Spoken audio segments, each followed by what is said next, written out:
Look, I know this video is really late. The Minecraft movie came out ages ago, but with the new Fnaf movie, I kind of noticed a lot of people don't like video game adaptations. They don't take them seriously. The main complaint is that they're badly written. They like to say, oh, it's a fun movie, but it's badly written. But that's okay because if it's made for kids or it's a fun movie or whatever reason and whatnot. But I really don't see that with the Minecraft movie. The Minecraft movie is actually very well written and has a very strong narrative story that's going on. Most of the characters embody some sort of concept or some sort of idea that makes sense to the viewer. The Minecraft movie not only takes into account what audience is watching the movie, but also what the game is what the game is about, and what video games in general are about. And this video is just me trying to point out all those things. So yeah, first we need to take into account that I do believe that a lot of video game adaptation movies are pretty bad. There are four main ones: the Mario movie, the Fnaf movie, the Minecraft movie, and the Sonic movies. The Sonic movies are really liked. People like to talk about how not only do they good adaptations, but they also are good movies by themselves. And the Mario movie, in my opinion, is the complete opposite of that. I've never watched the Sonic movies. I just need to clear this up. I watched like the first one, but that was like ages ago. The Mario movie is a massive mess. A lot of the things that happen in the movie just happen for the sake of them happening. A lot of things are just kind of fine-tuned so that they can have specific archetypes happen. It isn't done naturally. There is no natural character like action, right? The characters kind of lack agency. It's more about what the author wanted them to end up doing. It's not about what the characters end up doing. The Minecraft movie doesn't have that. There are no moments where in the Minecraft movie they force a character to do something that would be quote unquote out of character or narratively not make sense or anything along those lines. And you need to first of all break down what the Minecraft movie is about, what the Minecraft movie's major theme is, and what the major characters are supposed to be about. So yeah.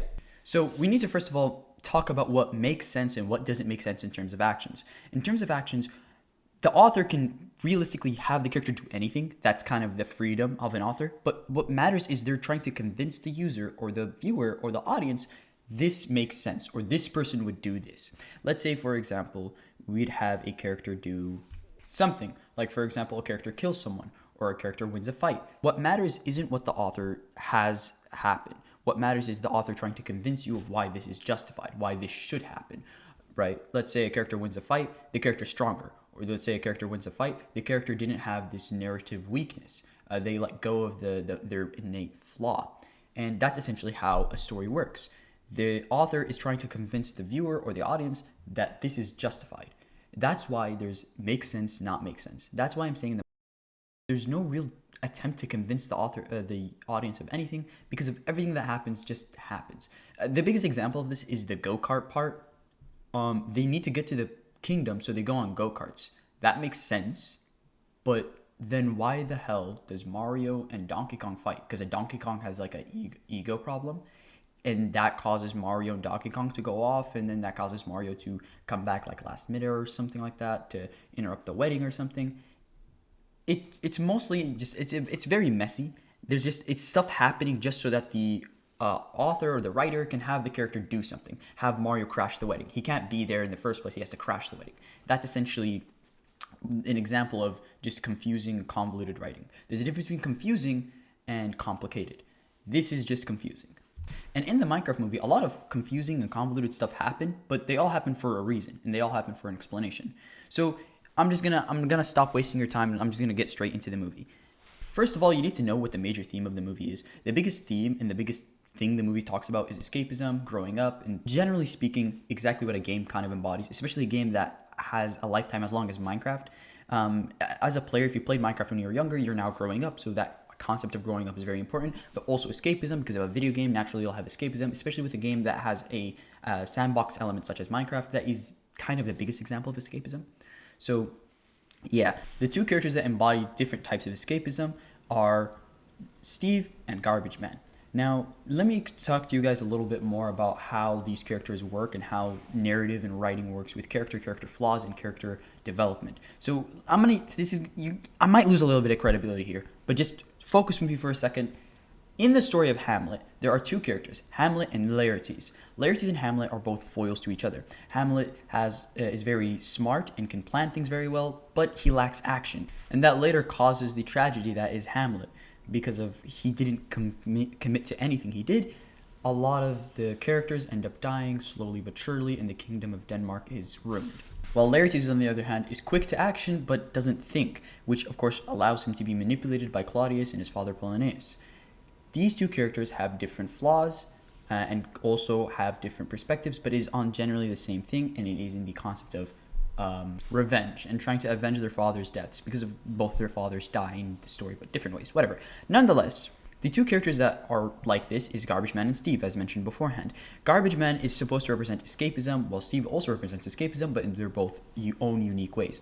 Steve represents escapism, escaping from the past. He let goes of his past and goes into this fictional, fantastical world of Minecraft and is able to do whatever he wants, completely letting go of everything. And to further emphasize the point of escaping his past, what ends up happening with his biggest flaw, the biggest problem, the biggest thing that kind of ruins everything for the rest of the story, which is important, by the way, in writing. In writing, you want the flaw to also be what the main person is fighting, or what kind of has them get in trouble, right? So as I said before, in Hamlet, because of Hamlet's lack of action, someone dies. People die slowly but surely because of his lack of action. His flaw is what creates these problems. And the flaw of escaping the past is what gets Steve in trouble. Escaping his past so much that the people in the Nether, I don't really remember what they were, they're like pigs or whatever the freak. And essentially what happens is these pigs, they end up finally catching up to Steve. His past is catching up to him, and now he's in trouble. A lot of the things he kind of ignored and rejected, they're all slowly but surely building up, and that's the problem with ignoring your past and going to the future and kind of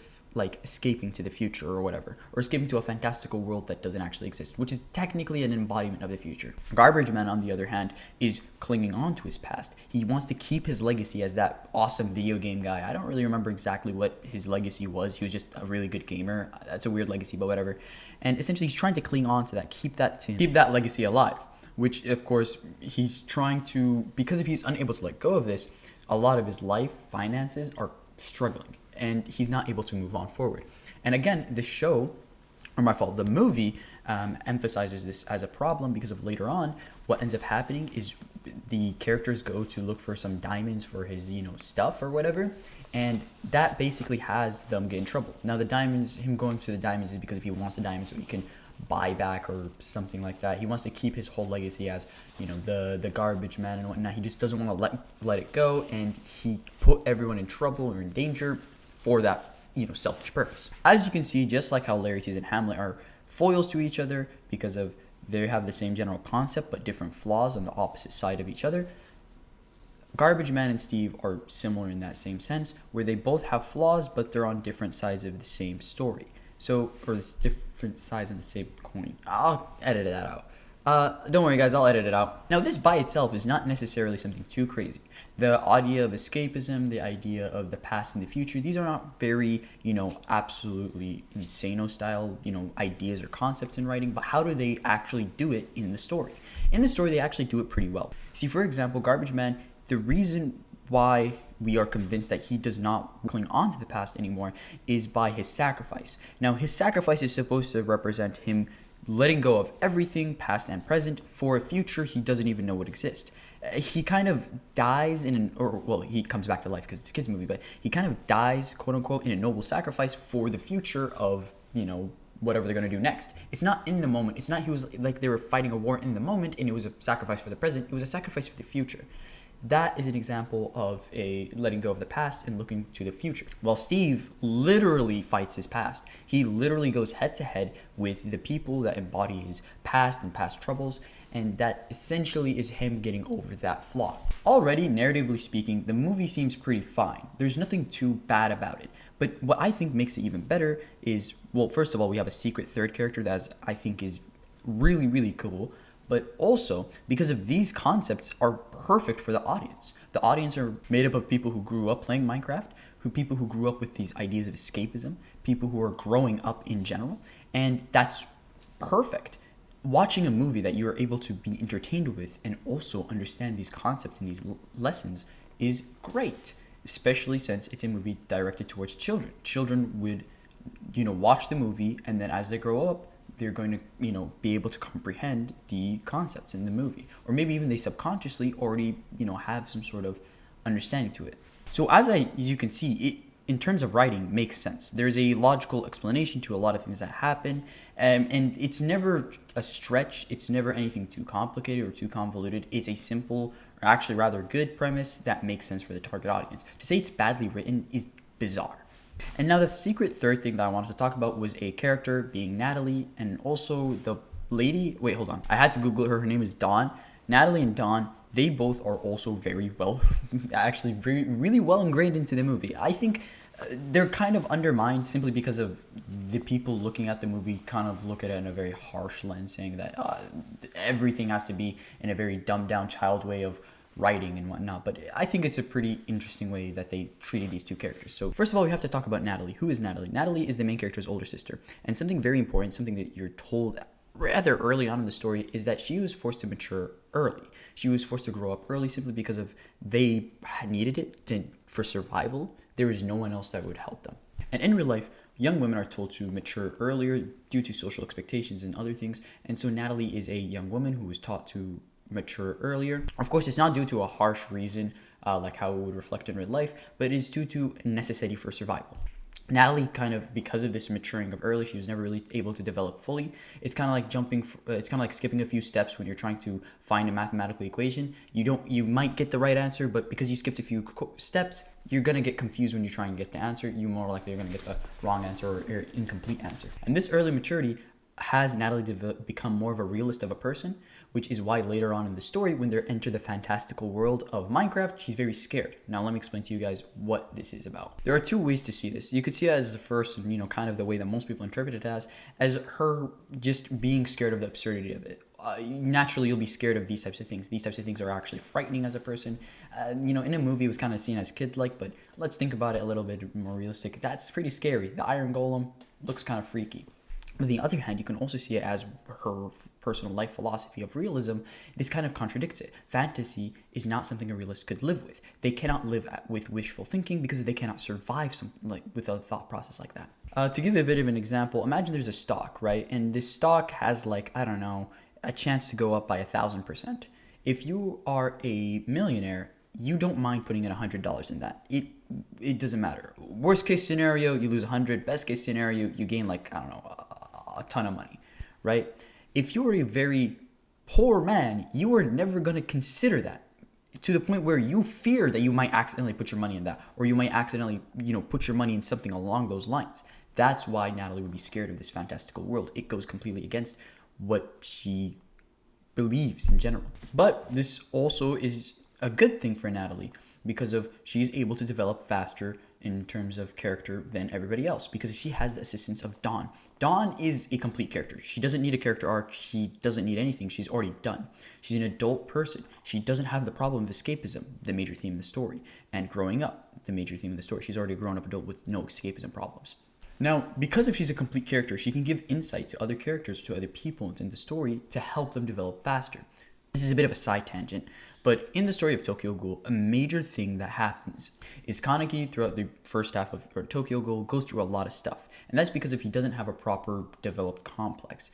He goes through a lot of very troublesome things because he lacks a father figure. He lacks a mentor, right? His other parent was a weaker person. They didn't teach him properly. And because of that, he goes through a lot of trouble throughout the story. In Choujin X, another story by the same mangaka, the character of Tokyo kind of skips all that problems because of his father ends up talking to him. And that's essentially what happens in the Minecraft movie. Dawn ends up talking to Natalie, and because of that, she's able to quickly learn compared to everybody else. Now, why doesn't this work on a character like, for example, Steve or Garbage Man? Well, that's because if Steve and Garbage Man are too far gone in both their own philosophies, and because of that, they kind of push Dawn aside. They see her as, just another person that's trying to tear me down, right? And that's actually exactly what reflects in the movie. The Steve and Garbage Man don't take Dawn seriously. They don't listen to Dawn, and so on. While Natalie is able to listen to Dawn because she, again, is in this medium state where she isn't completely developed, but she's also close to developing. Dawn helps speed up this progression, which is, again, why Natalie doesn't really have that much screen time. This could be because of generally they didn't have time to give the character a full arc, but they decided to speed up the arc in a very convincing way. She ends up talking to a fully developed person, a fully developed character in these two concepts, and because of that, she's able to quickly finish. Which is why later on in the movie, when she is able to accept this fantastical world, this, the randomness, the absurdity of life, kind of mixing it with her realism, right? She's able to not only get back what she wanted, her brother, and they're able to have, I guess I could say, a final fight moment. It was pretty fun to watch, but you know, it's kind of supposed to be like the climax or whatever. To the thing that says, yeah, everyone in this story, they have their character arcs kind of finished and done. Right? That's why she fights with them, being that she accepts the absurdity. So with all of that, each and every single character, besides the main character, I really cannot go into detail about the main character. Not because he's too complicated or anything like that. I don't really remember the movie that well. The main character it felt more like, you know, a self-insert for the audience. I don't know. I can't really think of too much about the main character like in the same degree as these other characters because I kind of ignored him throughout the whole movie. But yeah, with all this stuff, if you watch the movie with these concepts in mind, the narrative direction the movie took makes complete sense. The movie isn't badly written. The movie takes these concepts that make sense. These concepts are important and thrives off of them. Two major themes: escapism, growing up. The characters, they do them perfectly fine. Even the kid, I know I talked to like just a second ago, I said like, oh, the kid is really simple or whatever. He also embodies growing up. Natalie and him embody growing up, and Garbage Man and Steve embody escapism, and of course they are on different spectrums and whatever. Which is why by the end of the story, of course, Garbage Man and Steve, they kind of have some sort of brotherhood, just like how Laertes and Hamlet had a brotherhood by the end of their stories. This video is me looking at the Minecraft movie from a narrative perspective, and it is trying to inform you of what the narrative idea behind the movie is, while also criticizing the concept that people believe that dark themes or harsh concepts are what equates to good writing. You can have a movie be very unserious and be still relatively well written, while you have a specific game be really dark and not be as well written as people paint it out to be. There's a specific game I have in mind, but nonetheless, I do hope this video comes off as very informative and also very eye-opening.